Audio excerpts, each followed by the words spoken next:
Question है NEET 2017 का question है। इस क्वेश्चन में क्या बोला, acceleration due to gravity height 1 kilometre above the earth is same as that depth d below the surface of earth, then d की value बतानी है क्या होगी।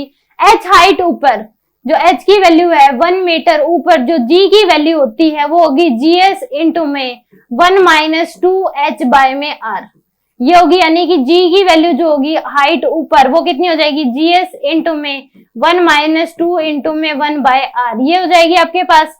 यानी कि इसको पर डे अगर फर्दर सोल्व करें तो g की वैल्यू आ जाएगी आपके पास gs इंटू में 1 माइनस, यानी कि r एलसीएम ले लो, r माइनस में 2, ये आ जाएगी आपके पास। g की वैल्यू आ जाएगी gs,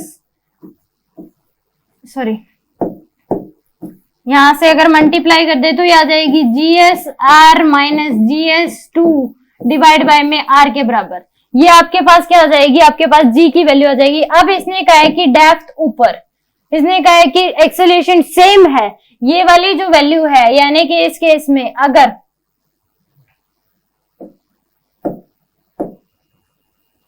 अब h हाइट नीचे जो g की वैल्यू होती है वो क्या हो जाएगी, डेप्थ में, डेप्थ में g की वैल्यू होती है gs इंटू में 1 माइनस d बाय आर, इसने कहा है d बाय आर ई के बराबर आ जाएगी। अब वैसे सिंपली अगर हम इसको और इसको कंपेयर करें तो d की जो वैल्यू ये तभी बराबर हो सकती है जब g की वैल्यू किसके बराबर हो, 2 के बराबर।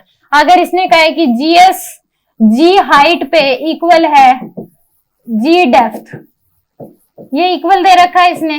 h की वैल्यू तो यहाँ पे हाइट की वैल्यू तो 1 मीटर दे दी, d की वैल्यू बतानी है क्या होगी, तो ये इक्वल कब होंगे, यहाँ पे देखो 2h है और यहाँ पे क्या है d के बराबर है, तो d की वैल्यू जो h की वैल्यू तो 1 है, तो ये तभी हो सकता है जब d की वैल्यू क्या हो, 2 के बराबर हो। दोनों को अगर कंपेयर करें, gs इसमें है, gs इसमें भी है, 1 इसमें है, 1 इसमें है, यहाँ पे d है, यहाँ पे क्या है 2h यानी कि 2 है, तो यहाँ पे d की वैल्यू 2 हो जाए, नीचे क्या है r है, तो दोनों क्या हो जाएंगे, बराबर हो जाएंगे। तो d इक्वल टू क्या आ जाएगा आपके पास, 2 किलोमीटर के बराबर आ जाएगा। इन दोनों को कंपेयर भी करके देख लेंगे तो d की वैल्यू क्या आ जाएगी, 2 के बराबर आ जाएगी। तो आंसर सी क्या होगा, इसमें करेक्ट होगा।